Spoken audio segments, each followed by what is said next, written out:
बिस्मिल्लाहिर्रहमानिर्रहीम, अस्सलाम वालेकुम and a very happy good morning everybody. मैं हूँ आपकी मेज़बान हिना नियाज़ी और मेरे साथ हैं Jameel Sukhera. Thank you very much. Hina, कैसी हैं आप? ठीक है, मैं बिल्कुल ठीक। और नाज़रीन, आप कैसे हैं? उम्मीद करता हूँ आप भी बिल्कुल खैरियत से होंगे। जुमे का दिन है, बड़ा इंपॉर्टेंट है क्योंकि कुछ फैसले आने हैं और सबकी नज़रें उस फैसले पे हैं। बात कर रहे हैं तोशाखाना रेफरेंस केस की, और तोशाखाना का जो रेफरेंस केस है उसके मुतालिक हम अपने नाज़रीन को थोड़ा बताते हैं, क्योंकि जुमे का दिन है और कहा जा रहा है कि अब लेट्स सी कि जुमे का दिन इमरान खान साहब के लिए भारी साबित होता है या नहीं, क्योंकि इससे पहले जो देखा गया है मुस्लिम लीग नून के जो ज़्यादातर फैसले थे, अदालती फैसले जो होते थे, वो जुमे वाले दिन आते थे और उनके हक में नहीं आते थे, उनके खिलाफ आते थे। तो अब तमाम नज़रें तोशाखाना रेफरेंस केस पर है जनाब के इलेक्शन कमीशन क्या फैसला सुनाता है, और इमरान खान की नाअहली का फैसला आज होना है। तो ये तोशाखाना रेफरेंस है क्या? तहाइफ आए, किसको दिए, किसको बेचे, किसने खरीदे, पैसा कहाँ गया? आइए सबसे पहले ये तफसील जानते हैं।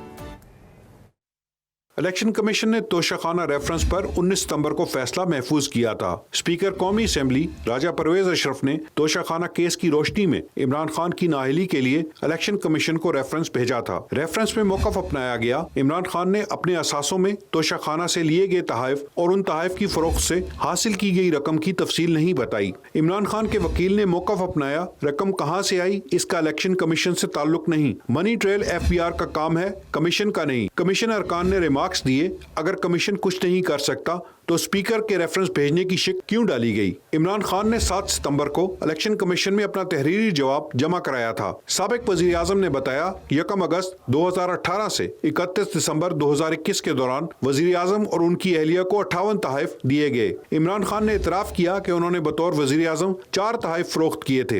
इलेक्शन कमीशन ने वकला के दलाइल मुकम्मल होने पर 19 सितंबर को फैसला महफूज कर लिया था। प्रोडक्शन टीम के साथ अदील सरफराज, सुनो टीवी, इस्लामाबाद।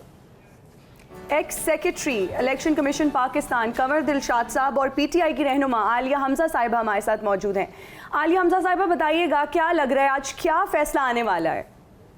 बिस्मिल्लाहिर्रहमानिर्रहीम। सबसे पहले तो मैं ये कहूँगी कि हमें तो पूरी उम्मीद है, क्योंकि अगर तो ये सारा कुछ दायरे इख्तियार में रहते हुए इलेक्शन कमीशन करेगा तो इलेक्शन कमीशन ना खान साहब को डिस्क्वालीफाई कर सकता है, ना उनके ये दायरे इख्तियार में आता है।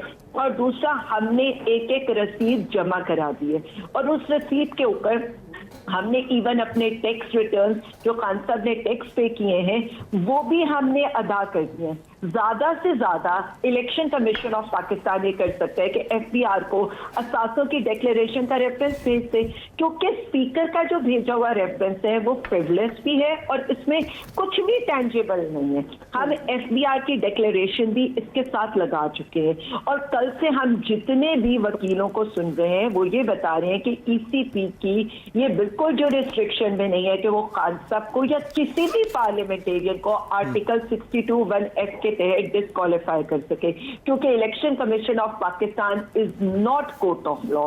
दूसरी सबसे इंपॉर्टेंट चीज, कुछ दिन पहले सुप्रीम कोर्ट के भी कमेंट्स थे जिसके अंदर भी ये कहा गया है कि इलेक्शन कमीशन ऑफ पाकिस्तान किसी को डिस्क्वालीफाई नहीं कर सकता।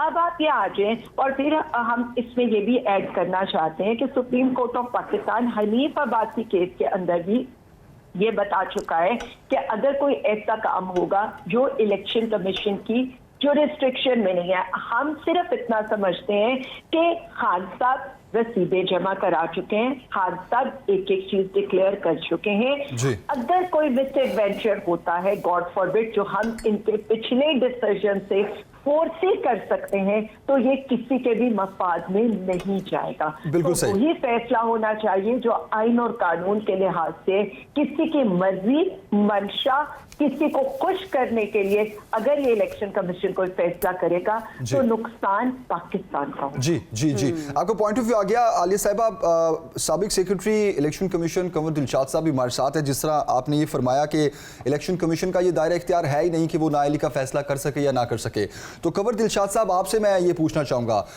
तोशाखाना जो रेफरेंस केस है इसमें ECP का दायरा इख्तियार क्या है, मैक्सिमम क्या फैसला कर सकती है इलेक्शन कमीशन?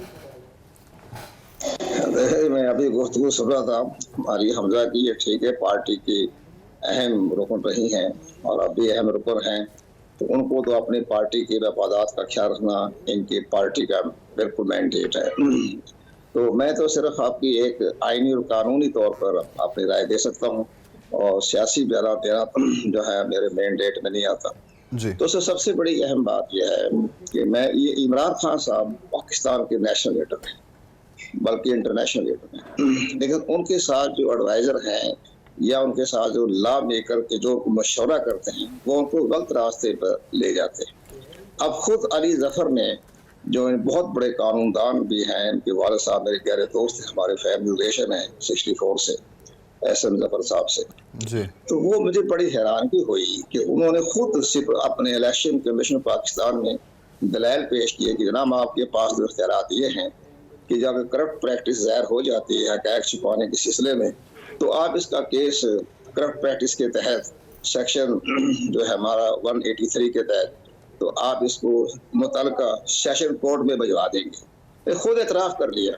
मैं सबसे बड़ी बात यह है कि आलिया तो कह रही है कि इख्तियारात ही नहीं है जी। उनके वकील जो हैं, जो सेनेटर अली जफर कह रहे हैं जनाब आप इसको सेशन कोर्ट में भिजवा दें, वो फैसला करेंगे। तो सेशन कोर्ट में अगर ये केस चला जाता है 183 के तहत, तो ज़ाहिर है कि फिर वो अपनी अदालती कार्रवाई है वहाँ उसको 3 साल से 5 साल तक सजा दी जा सकती है। तो खुद एतराफ़ कर लिया। अब हम कहाँ जाएं? अब जहाँ तक आज फैसला होना है कि ठीक है, स्पीकर को अमीर सब्जेक्ट ने रेफर भिजवाया आर्टिकल 63(1) और सब सेक्शन 3 के तहत जी। तो उसमें सारी बातें दलाइल हैं। और ये कहना कि ये इलेक्शन कमीशन इख्तियारात ही नहीं है, इसी इलेक्शन कमीशन ने जो फ्लोर क्रॉसिंग में हुई थी तो उन्होंने पंजाब के सूबाई असम्बली के 20 मेंबरों को 25 मेंबरों को उनको नाहिल करार दे दिया था इसी आर्टिकल 63(1) के तहत। इख्तियारात तो थे ना, जिसके बाद वहाँ अजीम इलेक्शन हुए और इनकी गवर्नमेंट भी आ गई। अब हमजा शहबाज फारूक हो गए। तो ये सारे तो इलेक्शन कमीशन के इदारे जो होते हैं इनके अपने अपने इख्तियारात होते हैं, लेकिन इनके इख्तियारात को चैलेंज किया जा सकता है हाई कोर्ट में। लेकिन अब आज जो फैसला आने वाला है, लेकिन कंवर साहब आप एग्री नहीं करेंगे इस चीज़ से कि फ्लोर क्रॉसिंग का मामला और तोशाखाना मामला जो है वो दोनों डिफरेंट मामलात हैं? तो आप जिस तरह कह रहे हैं कि इख्तियारात तो पूरे हैं, आपके ख्याल में क्या फ़ैसला इलेक्शन कमीशन दे सकता है फिर? नहीं तो फैसला तो देखें, बात यह है कि अब ये कहना ना कि ठीक है इमरान खान साहब से गलती हो गई, उनके जो चार्टर्ड अकाउंटेंट होते हैं जो फार्म भरते हैं नॉमिनेशन जो तमाम असासियों के बारे में इलेक्शन कमीशन हो FBI हो जहाँ भी जाना होता है, तो उन्होंने उनको नहीं दर्ज किया। जब हर साल जो इलेक्शन कमीशन में तमाम पार्लियामेंटेरियन जमा कराते हैं, आलिया हमजा ने भी जमा कराए होंगे, तो वो सारे जो हैं बाकायदा सोच समझ के जमा कराते हैं, उन्होंने जमा नहीं कराए। उनका पॉइंट ऑफ व्यू ये है कि जनाब हमने FBI में जमा करवा दिया। दुरुस्त है, FBI में उन्होंने जमा करवा दिया, उसमें हक़ाइक़ जो है FBI नोटिस में आ गए, लेकिन इलेक्शन कमीशन ऑफ पाकिस्तान में जमा नहीं करवाए। तो यहाँ इलेक्शन कमीशन का अपना इख्तियार है, वो चाहे तो उनको सेशन कोर्ट में भिजवा सकते हैं, चाहे खारिज भी कर सकते हैं, चाहे ये स्पीकर का जो रेफरेंस है उसको खारिज भी कर सकते हैं। ये तीनों ऑप्शन इलेक्शन कमीशन पाकिस्तान के पास मौजूद हैं। वो जहाँ भी वो दलाइल देखेंगे, जो सोचेंगे, तो वो उसके मुताबिक फैसला कर लेंगे। लेकिन उसमें कहना कि इख्तियारात नहीं है, ये नालायकी की बात है, नासमझी की बात है। इलेक्शन कमीशन पाकिस्तान के इख्तियारात वो तो सुप्रीम कोर्ट में चैलेंज नहीं कर सकता। उनके पास आर्टिकल के इख्तियारात है, वो इख्तियारात है जो सुप्रीम कोर्ट पाकिस्तान के पास नहीं है। आर्टिकल 222 पढ़ेगा आप, अली हमजा मैं बताता हूँ, आप आर्टिकल 222 का E और F पढ़ेगा आप, बेपरा पावर है। और ये भी लिखा हुआ है कि इलेक्शन में पाकिस्तान के इख्तियारात को कम नहीं किया जा सकता, यानी वफाकी हुकूमत, पार्लियामेंट, सूबाई असम्बलियाँ कोई भी ऐसे इख्तियारात को कम नहीं कर सकता। ये आर्टिकल 222 में लिखा हुआ है। इसी तरह ये जो मामला आर्टिकल 220 है, पूरे पाकिस्तान की जो है एडमिनिस्ट्रेशन इलेक्शन कमीशन के मतहत है। तमाम सर्विस पाकिस्तान जमा आर्मी चीफ उसमें लिखा हुआ है, service of Pakistan, army chief service Pakistan में आते हैं, तो वो भी उनके अंडर हैं, जब भी हुक्म दे तलब करने आ सकते हैं। इतने इख्तियारात हैं। खुद चीफ जस्टिस पाकिस्तान जस्टिस गुलजार ने ये कहा कि जनाब मिस्टर चीफ इलेक्शन कमिश्नर, आपके पास तो वो इख्तियारात है तो मेरे पास भी नहीं है। सही। तो ये इसलिए मैं कह रहा हूँ कि इख्तियारात को चैलेंज ना करें। हाँ, उनका जो फैसला आ जाए, आप सुप्रीम कोर्ट में जाएं, बिल्कुल जाए, सुप्रीम कोर्ट भी जा सकते हैं, इस्लामाबाद हाई कोर्ट भी जा सकते हैं, वो उनके इंटरप्रिटेशन भी दे सकता है, उनके फैसले को कलदर भी करार दे सकता है। सही सही, वो उनके इख्तियार, बिल्कुल सही। इलेक्शन कमीशन के इख्तियार को चैलेंज करना कि जी आपके पास तो इख्तियार नहीं है, तो इलेक्शन कमीशन को बंद कर दें, आपने खुद ही इलेक्शन करवाएं। बेपनाह इख्तियार उनके पास है, तुम आप ना माने, उनके पास इख्तियार हैं। इस पे मैं ये कह रहा हूँ कि इख्तियार बेपनाह है। जो उनको ये मशवरा देता है कि आपके पास इख्तियार, वो इंतहाई नालायक आदमी है। वो आर्टिकल 220 पढ़े, 222 पढ़े, 218 पढ़े, बेपनाह इख्तियार। बिल्कुल सही। आलिया साहिबा, आपने गुफ्तगू सुनी कंवर दिलशाद साहब की, मैं यही पूछना चाहूँगा आपसे, क्योंकि इमरान खान के वकील ने भी ये मौक़िफ़ अपनाया था कि रकम कहाँ से आई इसका इलेक्शन कमीशन से ताल्लुक़ नहीं है, मनी ट्रेल FBR का काम है। नो डाउट मनी ट्रेल का पूछना FBR का काम है, लेकिन आपको रिटर्न्स तो इलेक्शन कमीशन में भी जमा कराने होते हैं ना? तो खेरा साहब, मैं ना बहुत मोहतरम है, बड़ी अच्छी बातें भी करते हैं, लेकिन मैं जरा इससे इख्तलाफ करती हूँ और मैं जरा नालायकी और नाअहली पर भी थोड़ी सी बात कर रही हूँ। सबसे पहले तो पॉइंट वहाँ पर उठाया गया, आर्टिकल 222 पढ़े आप, मैं आर्टिकल 220 पढ़े, आर्टिकल 218 पढ़े। सुखेरा साहब, क्या बात आपके साथ? मुझे अपनी बात, मैं किसी को कुछ नहीं कह रही, मुझे अपनी बात आप ये कह रही है, किस बात के इख्तियार आते हैं नेशनल के पाकिस्तान? कंवर साहब लेट आलिया साहिबा कंप्लीट, वो सिर्फ आपसे इख्तलाफ कर रही है, तो उनकी बात सुन लेते हैं कि वो क्या कहना चाह रही हैं। आपको वकील देखा है कंवर साहब, काइंडली आलिया साहिबा को रिस्पॉन्ड करने दें। वो कह रही है मुझे इख्तलाफ है सिर्फ। वो हमसे तो मैं ठीक है, मैं जानता हूँ, बड़ी अच्छी हमारे दोस्तों के हैं, जहांगीर तरीन के माहौल में हम बड़े आपस में बातें करते रहते हैं, ऐसी कोई बात नहीं है। अच्छा, ये करो हैरानी की बात, let her complete then, let her complete then. मुझे अवाम के सामने अपना आर्गुमेंट रखने, उनको कहे हौसले से, मैंने 5 मिनट सुन लिए, मुझे जवाब तो देने दे। जी आलिया साहिबा प्लीज। मैं आपको सारे प्रोग्राम देखते रहता हूँ, इसलिए मैंने आपको थोड़ा सा, मैंने आपको गाइडलाइन दी थी, मैंने गाइडलाइन, आज मैंने सुबह इमरान खान साहब को गाइडलाइन दी है कि आप फैसले के खिलाफ इस्लामाबाद हाई कोर्ट चले जाएं। ठीक है पीटीआई के स्पोक्स पर्सन हूँ मैं, आप इलेक्शन कमीशन, आप जैसे लोगों को ईमान हो जो है बंद गली में खड़ा कर रखा आप लोगों ने। सुने, मुझे अपना पॉइंट तो देने दें। नेशनल लीडर पाकिस्तान का कंवर साहब, कंवर दिलशाद साहब प्लीज, मेरी रिक्वेस्ट है आपसे, लेट आलिया साहिबा कंप्लीट। वो सिर्फ ये इमरान खान जानते, आप नहीं जानते, मैं जानता हूँ, बेहतरीन पाकिस्तान का सादा आदमी है, इंतहाई नेशनल लीडर है पाकिस्तान में। एक सेकंड ओके जी आलिया साहिबा जी, हौसला कर ले, इनसे कहे हौसला कर ले। मरवा दिया उनको, उनका कोर्ट कमेटी गलत रास्ता दिखाती है उनको। देखिए, एक सेकंड इनसे चुप कर जाएंगे ये। आलिया साहिबा it's your turn now. Alia साहिबा हाँ जी, कोई बात नहीं, चंद रोज के बाद मेरी इमरान खान से मुलाकात हो रही है, मैं बताऊंगा कि आपके नालायक लोगों को फारिग करें पार्टी के अंदर से। आप नेशनल लीडर है पाकिस्तान, अपना पॉइंट ऑफ व्यू अवाम तक पहुंचाने, मुझे छड़ लाठी लेनी है अपने पाकिस्तान की।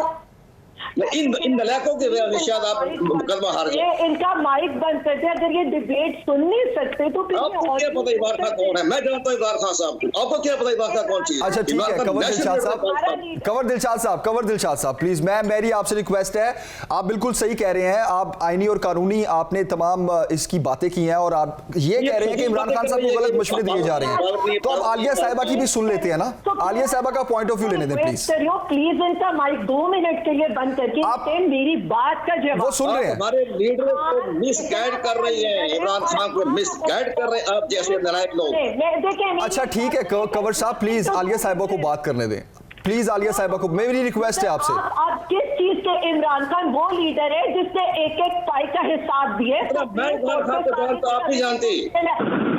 अब कहाँ थी 2012 में, कहाँ थे 2011 में? इमरान खान अकेला खड़ा था, उनके साथ खड़े थे। इमरान खान के ऊपर, जिस इमरान खान के बारे में आप टीवी पे बैठ के कैसी कैसी बातें करते रहे, अब ये उसके बारे में आकर मुझे कहेंगे। और प्लीज अब मेरी बात करें, अपनी बातें जो हैं नहीं, हमने उस वक्त इमरान खान का साथ दिया जो वो अकेला खड़ा था। जो देखिए, मेरी एक बात सुनिए, कंवर दिलशाद साहब प्लीज आलिया साहिबा को कंप्लीट करने दें, let her talk as well. उनका पॉइंट ऑफ व्यू भी हमें सुनने दें प्लीज। कौमी असेंबली की पहली स्पीच मैंने लिख के दी थी इमरान खान को। तो खेरा साहब, अच्छा कंवर दिलशाद साहब, कंवर साहब मेरी बात सुनिए।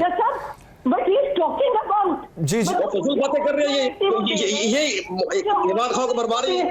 आलिया साहिबा आलिया साहिबा और कंवर दिलशाद साहब मेरी बात सुनिए। कंवर दिलशाद साहब, ये कोई करंट अफेयर का हार्ड टॉक शो नहीं हो रहा, हम मॉर्निंग शो में एक लाइटर मोड में बैठे बातें कर रहे हैं। प्लीज मेरी आप दोनों से रिक्वेस्ट है। मुंह छोड़ा के बातें करती है, सारा मुझे पता है। अच्छा ठीक है कंवर, बात तो आइन क्या कहता है, कानून क्या कहता है। अच्छा ठीक है कंवर साहब, मैं वापस आपके पास आता हूं। आइन और कानून क्या कहता है, पीटीआई के पास ऑप्शन क्या है, सुप्रीम कोर्ट जा सकती है, क्या कर सकती है, मजीद कानूनी रास्ते क्या, हम पूछते हैं आपसे। लेकिन आलिया साहिबा का पॉइंट ऑफ व्यू लेने दें उनका प्लीज। पॉइंट ऑफ व्यू क्या है? कंवर साहब रिक्वेस्ट है मेरी आपसे। कंवर साहब उन्होंने आपकी बात तफसील से सुनी। इमरान खान को मेरी मुलाकात हो रही है चंद रोज इमरान खान से, मैं बताऊंगा ये आप तबाह बर्बाद कर रहे हैं ऐसे लोग। जी ठीक है आलिया साहिबा, इट्स योर टर्न। जी जी आलिया, हमसे ज्यादा लॉयर हो सकते हैं खान साहब के साथ में, मेरा कोई पॉलिटिकल ओपोनेंट नहीं। क्या बातें कर रही हैं आपने, दुआ करो जाके, मुकदमा में कुछ भी नहीं है, मुकदमे में जाने नहीं मुकदमे के अंदर। आलिया साहिबा आप कंप्लीट कीजिए। आलिया साहिबा आप बोलिए, आप जवाब दीजिए। जी तो किरण साहब वो मुसलसल बोलते जा रहे हैं, can you mute his mic please, मुझे बात करने दें, मैं पीटीआई की स्पोक्सपर्सन हूं। ये this is the way. Alia साहिबा आप प्लीज कंप्लीट। आलिया साहिबा आप बोलिए। मतलब इनको हर कोई, इनको इतना अगर पता होता, स्पीकर के पास फैसला करते हो कोई अदालती डिक्लेरेशन थी, स्पीकर ने जो आर्टिकल 62F का रेफरेंस भेजा है, क्या वो उसका अहल था? फिर ये आ जाए, मुझे छोड़ दे, मैं तो एक लॉ मेकर हूं, लेकिन मैं इतना तो लॉ को समझती हूँ। कौन से इलेक्शन कमीशन के पास अदालती डिक्लेरेशन है? क्या हनीफ अब्बासी के केस में सुप्रीम कोर्ट ऑफ पाकिस्तान की क्या जजमेंट आई हुई है? यही बात अगर अली जफर साहब कर रहे हैं तो इनको क्या प्रॉब्लम है? ये इलेक्शन कमीशन के स्पोक्स पर्सन होंगे, मैं तो इमरान खान के स्पोक्स पर्सन हूँ, और ये अच्छा, लोग ठीक है। ये कौन सिंसियर होंगे? नहीं एक सेकंड जमील सुखेरा साहब, मुझे पूरी बात करनी है। मैं पहले बता रही हूँ, किसी के वो इलेक्शन कमीशन है जो बिल्कुल वीडियोज आती है, और वीडियोस आने के बाद यूसुफ रजा गिलानी की, वो उन्हीं लोगों को जुर्माना कर देता है जो वीडियोस लेकर आते हैं। ये उस इलेक्शन कमीशन की पैरवी करें और ये कहते हैं हम पार्टी तबाह कर रहे हैं। ये कौन लोग बैठे हुए यहाँ पर जिनको ये नहीं पता PP7 में हमारे साथ क्या हुआ है, जिनको ये नहीं पता मलीर के अंदर हमारे किस तरह से वीडियोस के ऊपर हमारे लोगों के ऊपर अटैक हुआ। प्रिजाइडिंग ऑफिसर कह रहे हैं हमें रिकाउंट किया, हमारी दरख्वास्त मुस्तरद करें। इन्हें ये नहीं पता कि इलेक्शन कमीशन का रवैया इमरान खान साहब के साथ है। तोशा खाना के अंदर इमरान खान एक रसीद जमा करा चुका है। इमरान खान एक बार इवन टैक्स का पैसा तक पे कर चुका है, अपने टैक्स रिटर्न तक पे कर चुका है। और जो ये बात करे, मैं नहीं कह रही, कल से लॉयर्स कह रहे हैं कि ECP की जो रिस्ट्रिक्शन नहीं है इमरान खान या किसी भी पार्लियामेंटेरियन को, क्योंकि वो कोर्ट ऑफ लॉ नहीं है। और ECP अपनी बाइसनेस अपने फैसलों से शो कर चुका है। ECP ये शो कर चुका है कि PTI के साथ फॉरेन फंडिंग पे उसका रवैया क्या था और उसका फैसला क्या आया था। ECP ये भी शो कर चुका है कि हमारा 10 के 22 पोलिंग स्टेशन के ऊपर लेने वाला बाकी सारे जिमनी इंतखाबात वो 3 दफा उन्होंने पहले सैलाब की वजह से किया, जबकि सैलाब उन इलाकों में था ही नहीं, पोस्टपोन किए। फिर अब लोकल बॉडी इलेक्शन सिंध के वो करें, तो ये आकर मुझे कौन सी बातें करें? इमरान खान हमारा लीडर है, इमरान खान हमारी रेड लाइन है, और ये ना अहली ना वो किसकी बात करे और कहा से ये किन चीजों के ऊपर लेकर बातें जा रही है। मेरा लीडर इमरान खान है, मेरा लीडर, और मैं जिनकी आप बात कर रहे हैं उन्होंने PTI बाद में ज्वाइन की थी, मैंने 2009 में ज्वाइन की थी, और मैंने जो काम किया है अपनी लीडर की मर्जी से किया है। क्योंकि सेक्रेटरी जनरल अगर जहांगीर तरीन होगा तो मैं जहांगीर तरीन के साथ काम करूंगी, अगर असद उमर होगा तो मैं असद उमर के साथ काम करूंगी, क्योंकि ये मेरे पार्टी चेयरमैन का डिसीजन है। मैं अपने पार्टी चेयरमैन के एक डिसीजन को ऑनर करती हूँ। और इनसे कहें कि टीवी टॉक शो के अंदर बैठकर जिस तरह की बातें आप इमरान खान साहब के लिए करते रहे, मेरे ख्याल में तो इमरान खान साहब को सबसे पहले मुझे वो वीडियोस भेजनी चाहिए। जी बिल्कुल ठीक। आपका रवैया PTI के लोगों के साथ और इमरान खान के आपका पॉइंट ऑफ व्यू आ गया आलिया साहिबा। बैठकर इमरान खान के ये कह रहे हैं कि जी मैं इमरान खान को ये बताऊं। बिल्कुल सही आलिया साहिबा, thank you very much for joining us. और कंवर दिलशाद साहब ने आईनी और कानून की बात की, और आलिया साहिबा जिस तरह कह रही थी कि अभी देखते हैं कि अभी आज क्या फैसला आता है इलेक्शन कमीशन की जानिब से। तमाम नजरें जनाब इस फैसले पर हैं, तो लेट्स सी 2 बजे हियरिंग है, क्या फैसला आता है, आपको इस बारे में मजीद भी अपडेट करेंगे। अभी एक ब्रेक लेते हैं, ब्रेक के बाद हाजिर होंगे। We are right back after the break. You're watching सुनो पाकिस्तान, सुबह की हर बात। अब खबर शामिल करते हैं जी। मुत्तहिदा अरब अमारात में यूएई का साइबर कानून साइबर मीडिया की बदतमीज़ी आपको बहुत महंगी पड़ सकती है, क्योंकि कवानीन में तरमीम की गई है यूएई में। उन तरामीम के तहत आपको कितना जुर्माना या कितनी सज़ा हो सकती है, ये आपके साथ हम शेयर करते हैं जनाब। दूसरों की ऑनलाइन तौहीन करना, राजदारी को मुतासिर करने वाली तस्वीर या मालूमात को शेयर करना, ये काबिल सज़ा जुर्म बन चुका है और खिलाफ वर्जी पर 7 साल कैद और 1.5 मिलियन दिरहम यानी पाकिस्तानी रुपयों में 9 करोड़ रुपए तक आपको जुर्माना हो सकता है। साइबर क्राइम कवानीन के मुताबिक दूसरों की ऑनलाइन तौहीन करना या दूसरों की राजदारी को मुतासिर करने वाली तस्वीर या मालूमात शेयर करना, ये तमाम चीज़ें अब इस साइबर क्राइम में आती हैं। बिल्कुल। और इस टॉपिक पर बात करने के लिए हमें ज्वाइन किया है साइबर सिक्योरिटी एक्सपर्ट ने मिर्ज़ा असफर बेग साहब हैं, लेकिन उनसे बात करने से पहले हम आपको एक तफसीली रिपोर्ट दिखाते हैं साइबर क्राइम सिक्योरिटी के हवाले से। मुत्तहिदा अरब अमारात के साइबर कवानीन के मुताबिक सोशल मीडिया की बदतमीज़ी आपको बहुत महंगी पड़ सकती है। साइबर कवानीन के मुताबिक दूसरों की ऑनलाइन तौहीन करना या दूसरों की राजदारी को मुतासिर करने वाली तस्वीर या मालूमात शेयर करना काबिल सज़ा जुर्म है, जिसमें कम से कम 6 माह कैद और 1,50,000 दिरहम से लेकर 5 लाख दिरहम तक जुर्माने की सज़ा भी हो सकती है। तौहीन आमेज पोस्ट करने से गुरेज करें जिससे इस्लाम या किसी दूसरे मजहब को बदनाम किया जाए। मुत्तहिदा अरब अमारात के साइबर कानून के आर्टिकल 37 के मुताबिक ऐसे जराइम पर 7 साल तक कैद और 2,50,000 दिरहम से लेकर 1.5 मिलियन दिरहम तक, जो कि पाकिस्तानी 9 करोड़ रुपए बनते हैं, की सज़ा हो सकती है। मजबूत साइबर क्राइम कानून के साथ जाली खबरों और अदम बर्दाश्त का मुकाबला करते हुए मुत्तहिदा अरब अमारात भी सोशल मीडिया की बदइंतज़ामी और कार्रवाइयों के खिलाफ सख्त कार्रवाई करता है। इमरान यूसुफजई, सुनो टीवी, दुबई। मिर्ज़ा असफर बेग साहब, दुबई में सोशल मीडिया कवानीन को बहुत ज़्यादा सख्त कर दिया गया है और आप सोशल मीडिया पर किसी की भी तज़हीक नहीं कर सकते। क्या सोशल मीडिया ट्रोलिंग को रोकने का ये बेहतरीन तरीका है? जी, सबसे पहले अस्सलाम वालेकुम। जी बिल्कुल, सोशल मीडिया पे जितनी भी फेक वेबसाइट्स बना लें आप, यूज़र आइडेंटिटीज बना लें, ये सब साइबर क्राइम के एम्बिट के अंदर आती हैं। और जब तक आप राइट कोई सख्ती नहीं करेंगे कानून के थ्रू, क्योंकि कानून बना लेना इज समथिंग एल्स और कानून को इन्फोर्स करना, उसकी इम्प्लीमेंटेशन करना इज समथिंग एल्स। तो जब तक आप ट्रू मैनर्स में उसकी इम्प्लीमेंटेशन नहीं करेंगे और कुछ एग्जाम्पल सेट नहीं करेंगे, जब तक आप उन कानून पे अमल नहीं कर सकते। तो यूएई ने और बाकी मुल्कों ने इसके ऊपर जो है वो अब अमल दरामद करना शुरू कर दिया। लाइक आपने जैसे एग्जाम्पल दी कि आर्टिकल नंबर 37 के अंदर उन्होंने अपनी जो पेनल्टीज हैं उनको रिवाइज किया। लाइक अगर कोई मतलब 1.5 लाख दिरहम तक उनका जुर्माना जाता है अगर किसी इंडिविजुअल की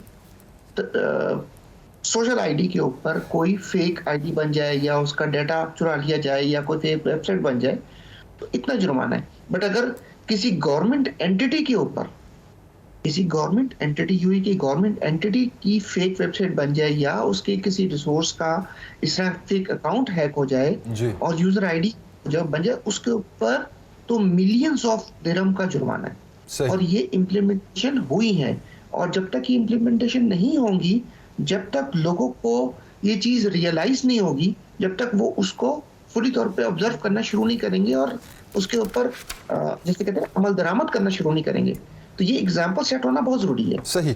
असफर बेग साहब, कवानीन साइबर क्राइम के तो पाकिस्तान में मौजूद हैं, लेकिन इसके बावजूद हम देख रहे हैं कि साइबर क्राइम की रेशो बढ़ती जा रही है दिन ब दिन। तो आपके ख्याल में पाकिस्तान में इन कवानीन पर अमल दरामद ना होना इसकी एक वजह है?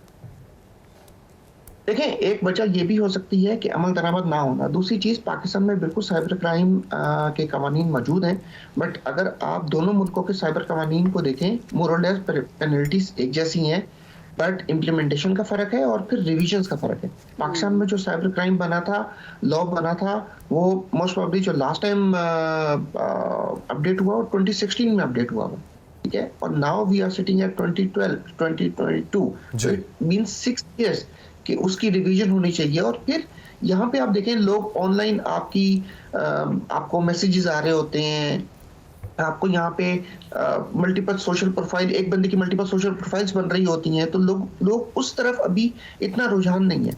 और उसकी जो सबसे बड़ी वजह हमें नजर आती है as an cyber security expert, वो ये नजर आती है कि यहाँ पे अवेयरनेस लोगों के अंदर अभी नहीं है। हमें यहाँ पे अपने मुल्क के लेवल के ऊपर ये अवेयरनेस स्प्रेड करनी चाहिए कि हमें इन चीज़ों से बचाव के लिए क्या करना चाहिए। इसी तरह पाकिस्तान में एक बड़ी जो अभी चीज़ गैप नजर आता है वो प्राइवेसी लॉ है। प्राइवेसी लॉ बन चुका है, कैबिनेट के अंदर गया था अप्रूव होने के लिए, मगर उसके बाद से उसकी कोई अभी तक अपडेट नहीं है। तो जब तक वो प्राइवेसी लॉ नहीं आएगा तो वो इस क्राइम के लॉ के साथ जब इंटीग्रेट होगा तो फिर उसकी जो राइट इम्प्लीमेंटेशन है वो हमें नजर आएगी। लेकिन तो डेट्स व्हाई लेकिन असफर साहब, आपने प्राइवेसी लॉ की बात की, ठीक है, प्राइवेसी लॉ जब आएगा फिर उस पर अमल दरामद होगा, लेकिन इंडिविजुअली भी हमें अपनी प्राइवेसी का ख्याल करना है और दूसरों की भी। तो प्राइवेसी को किस तरह से प्रोटेक्ट किया जा सकता है सोशल मीडिया पर, जिस तरह आपने जिक्र किया कि अवेयरनेस नहीं है? अच्छा देखें, अपनी प्राइवेसी को प्रोटेक्ट करने के मल्टीपल मेथड्स हैं। लाइक आप हर कोई बंदा, आज आप बच्चे से लेकर बूढ़े आदमी तक देख लें, हर कोई, मोस्ट ऑफ द पीपल जो है वो फेसबुक भी यूज करते हैं, वो स्नैपचैट भी यूज करते हैं, वो यूट्यूब भी यूज करते हैं। मतलब लोगों के सोशल आईडीज हैं, ठीक है। जो प्रोफेशनल लोग हैं वो अपने लिंक्डइन के अकाउंट भी यूज करते हैं। तो उसके लिए आपको कुछ सर्टेन चीजें हैं जिसके ऊपर आप, बहुत बेसिक चीजें हैं, अगर आप वो अमल करें तो अपनी प्राइवेसी को सेव कर सकते हैं। फॉर एग्जाम्पल, हम सब के पास फेसबुक आईडी है, हमें मल्टीपल कनेक्शन रिक्वेस्ट आती होंगी, ठीक है, और हमें नॉन लोगों की भी आती होंगी, अननोन लोगों की भी आती होंगी। तो हम सिर्फ वो रिक्वेस्ट एक्सेप्ट करें जो सिर्फ नॉन पर्सन की है, अननोन लोगों की कनेक्शन रिक्वेस्ट एक्सेप्ट मत करें।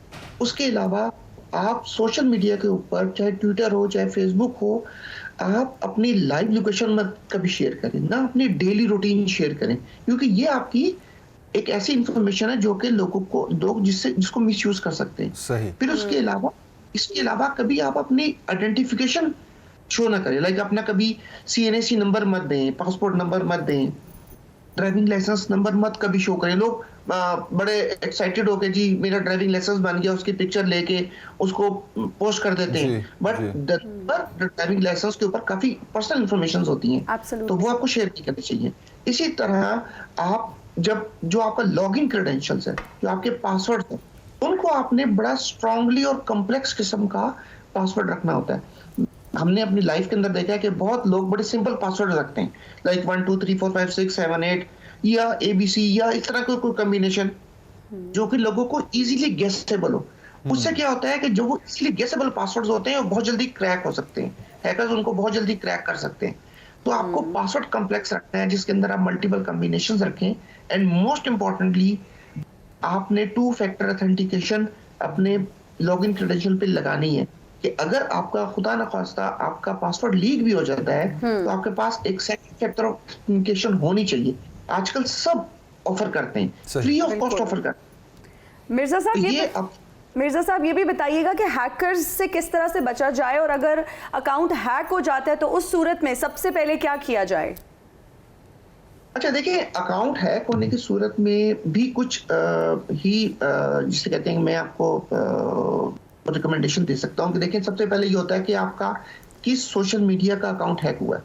और फॉर एग्जांपल फेसबुक का हुआ है, ट्विटर का हुआ है, स्नैपचैट का हुआ है, मतलब किसी का भी हुआ है, तो हर किसी की अपनी अकाउंट हैकिंग की एक अलग हेल्प सेंटर है, ठीक है। आप हेल्प सेंटर पर जाते हैं, वहां पे आप कहते हैं माय अकाउंट इज हैक्ड, ठीक है, तो उसके डिफरेंट पैरामीटर्स हैं, वो खुद चेक करते हैं और फिर उसको सॉल्व करते हैं।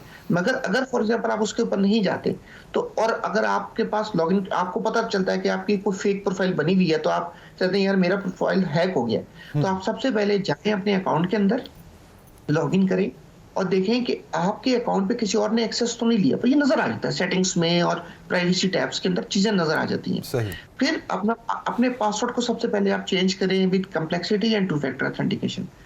फिर उसके अलावा जो चीजें आप देख सकते हैं, वो देख सकते हैं कि आपने किसी एक्सटर्नल एप्लीकेशंस को कोई एक्सेस तो नहीं दी, कोई परमिशंस तो नहीं दी। मैं एग्जांपल देता हूँ, आप लोगों के मोबाइल फोन्स हैं, लोगों के मोबाइल फोन्स में फॉर एग्जांपल कैलेंडर की एक एप्लीकेशन है जिसमें लोग देखते आज की डेट क्या है, मेरा कैलेंडर क्या है। अब कैलेंडर की एप्लीकेशन को अगर आपने परमिशन दी हुई है कैमरे की, तो वो क्यों दी हुई है? यस ये चीज एक सोचने की होती है कि आपने अननेसेसरी परमिशंस डिफरेंट एप्लीकेशंस को ना दी हुई हो। फिर आपका अगर लैपटॉप है तो उसके अंदर आपके पास कोई antivirus anti malware sort of कोई सॉल्यूशंस होने चाहिए जो कि कंटिन्यूसली आपकी सिस्टम की बिहेवियर को मॉनिटर कर रहे हैं। फिर उसके अलावा जैसे मैंने बताया कि आपकी जो सोशल मीडिया के डिफरेंट चैनल्स हैं उनके जो स्पेसिफिक रिकमेंडेशन है फॉर हैकिंग उनको आप देखें, उनको पढ़ें और उनको समझ के उसको इम्प्लीमेंट करें। और अगर हैक हो गया तो वहां पे जाके क्लिक करें, हेल्प सेंटर में जाएं, उनको बताएं कि मेरा अकाउंट हैक हो गया है, वो आपसे कुछ नेसेसरी इंफॉर्मेशन लेंगे और उसके बाद आपकी अकाउंट को रिस्टोर कर देंगे। सही। अच्छा, मैं एक सवाल और भी पूछना चाह रहा हूँ। अजफर साहब, आपने ऐप्स की बात की, ये बात सच है। एक तो ये भी नाज़रीन के लिए बता दीजिए कि जब ऐप्स आप नहीं करते हैं तो डूज एंड डोंट्स क्या हैं, आपको क्या चीज़ अलाउ करनी चाहिए और क्या नहीं। ये मैं इस रेफरेंस में आपसे पूछना चाहूँगा क्योंकि ट्रेडिंग का दौर है, बिज़नेस का दौर है, एजुकेशन का दौर है, लॉन्ग डिस्टेंस भी आप एजुकेशन अब करते हैं और ट्रेडिंग ख़ास तौर पर। एग्जांपल आपको देता हूं कि अब ऐसी एप्लीकेशंस भी आ चुकी हैं कि आप पाकिस्तान में बैठे अमेरिका का नंबर या कनाडा या ऑस्ट्रेलिया का नंबर व्हाट्सएप पे यूज़ कर सकते हैं, सालाना सब्सक्रिप्शन दे सकते हैं, अमेज़ॉन पे बिजनेस कर सकते हैं। ये सब हो रहा है और आप इसको रोक नहीं सकते और आपकी बढ़ोतरी के लिए भी ये अच्छा है। तो ऐसी सूरत में इन तमाम चीज़ों से कैसे बचा जाए? देखिए, जैसे हमने बात की परमिशंस की, तो आप फॉर एग्जांपल आपको अमेज़न की ऐप यूज कर रहे हैं, ठीक है, आपको पता है कि आपकी एप्लीकेशन को किन परमिशंस की जरूरत है, ठीक है, तो आप वो राइट परमिशन दें। और उससे पहले का स्टेप है कि जब भी आप कोई एप्लीकेशन इंस्टॉल करें उसको हमेशा किसी ऑथराइज्ड या ऑथेंटिक सोर्स से डाउनलोड करें। किसी अनऑथराइज्ड एप्लीकेशन को डाउनलोड मत करें। किसी जिसे कहते हैं ना कि अननोन सोर्स से आपने डाउनलोड कर ली एप्लीकेशन, फॉर एग्जांपल किसी ने आपको एक्जी फाइल दे दी या एपीके फाइल दे दी, ये थोड़ी सी टेक्निकल चीजें आ जाती हैं कि आपकी ऐप इंस्टॉल होनी है तो लोग आपको वो एक्सटेंशन दे देते हैं, फाइल दे देते हैं कि भाई इसको इंस्टॉल कर लो। वो आपके प्ले स्टोर पे नहीं होती, वो आपके ऐप आई स्टोर पे नहीं होती। अगर वो प्ले स्टोर पे है, आई स्टोर पे है, देन आपको उसकी रेटिंग देखनी है कि अगर कोई आप ऐसा ऐप इंस्टॉल कर रहे हैं तो उसकी रेटिंग क्या है, लोगों ने उसके बारे में क्या कमेंट किए, क्योंकि आजकल सोशल मीडिया का दौर है, हर कोई अपने रिव्यूज देते हैं जी। तो आपने इंस्टॉलेशन से पहले ये चीजें देखनी है, इंस्टॉलेशन के दौरान आपने देखना है कि वो एप्लीकेशन आपसे क्या परमिशन रिक्वायर्ड कर रही है। तो ऐसी परमिशन तो रिक्वायर्ड नहीं कर रही जिसकी उसको जरूरत ही नहीं है। बिल्कुल। तो इससे की कुछ छोटी मोटी चीजें देखते हुए आप अपनी ये खुद की एक अवेयरनेस है। मिर्जा साहब, ये बताइएगा कि सोशल मीडिया को एक सेफ एंड सिक्योर स्पेस किस तरह से बनाया जाए, क्योंकि सोशल मीडिया का दौर है, बच्चा बूढ़ा हर एज ग्रुप के लोग आजकल सोशल मीडिया पर हैं। किस तरह से हम इस स्पेस को जो है वो सेफ एंड सिक्योर बना सकते हैं जहाँ पर ट्रोलिंग ना हो, लोगों की तज़हीक ना हो? देखिए, जहां तक सेफ की बात है तो nothing is 100% safe in cyber security और इंफॉर्मेशन सिक्योरिटी और व्हाटएवर यू कैन से, क्योंकि कहीं ना कहीं कोई गैप रह जाता है। बट हमें क्या करना चाहिए कि हमें उस 99% को इंश्योर कर लेना चाहिए। जैसे हमने कुछ रिकमेंडेशंस की बात की कि हमें क्या करना चाहिए, हमें अपने स्ट्रॉन्ग पासवर्ड लगाने चाहिए, हमें 2 फैक्टर लगाना चाहिए, हमें अपनी प्राइवेसी, अपनी प्रोफाइल को हाइड रखना चाहिए लोगों से, हर किसी के लिए प्राइवेसी पब्लिकली ओपन नहीं करना चाहिए प्रोफाइल को, कोई अपनी प्राइवेसी इंफॉर्मेशन शेयर मत करे। देखिए, ये वो सिक्योरिटी हाइजीन्स हैं जिनको आप अडॉप्ट करके एक सेफ सर्फिंग और एक सेफ सोशल मीडिया को अडॉप्ट कर सकते हैं। अगर आपने अपनी सोशल मीडिया की प्रोफाइल को ही ओपन रखा हुआ है, पब्लिक रखा हुआ है, तो फिर तो आप सबको दावत दे रहे हैं कि भाई आओ मुझे हैक कर लो। मिर्जा साहब, यहाँ पर मैं आपसे इख्तलाफ करूंगी। मैं ये पूछना चाहूंगी कि वो तमाम इन्फ्लुएंसर्स, फ्रीलांस जो काम कर रहे होते हैं, ब्लॉगर कम्युनिटी, जिनका सोर्स ऑफ अर्निंग जो है वो थ्रू सोशल मीडिया है, उनको अपनी प्रोफाइल को पब्लिक रखना पड़ता है, एक मजबूरी आप कह लें उनकी है, क्योंकि सोर्स ऑफ इनकम जो है वो सोशल मीडिया है। तो किस तरह से वो अपने सोशल मीडिया अकाउंट को सिक्योर रख सकते हैं? उनके लिए तो ज़रूरी है। नहीं, उनके लिए बिल्कुल जरूरी है, बट फिर वो देखिए, वो फिर 100% पब्लिक, उसको 100% प्राइवेट मत करें, 100% पब्लिक मत करें, उसको रिस्ट्रिक्ट कर दें कि ऐसी इंफॉर्मेशन जो उनके बिजनेस के लिए, उनकी फ्रीलांसिंग वर्क के लिए जरूरी है, सिर्फ वो लगाए।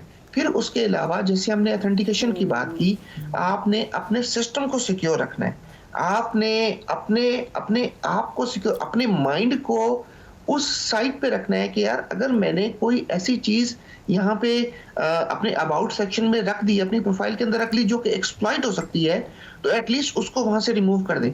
और जैसे हमने बहुत दफा मल्टीपल अभी आज बात कर ली है कि मोस्ट इंपॉर्टेंट आपका एक्सेस है, आपका स्ट्रॉन्ग पासवर्ड है, आपका 2 फैक्टर ऑथेंटिकेशन है, आपके सिस्टम की एंटीवायरस होना जरूरी है।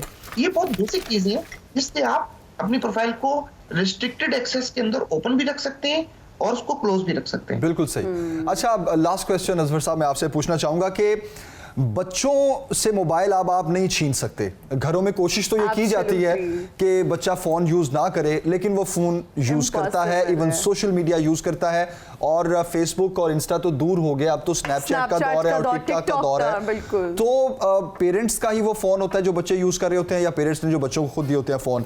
तो बच्चों को तो इन प्राइवेसी सेटिंग्स का या सेफ एंड सिक्योर चीज़ों का नहीं पता, वो वीडियोस डालना, पिक्चर्स डालना।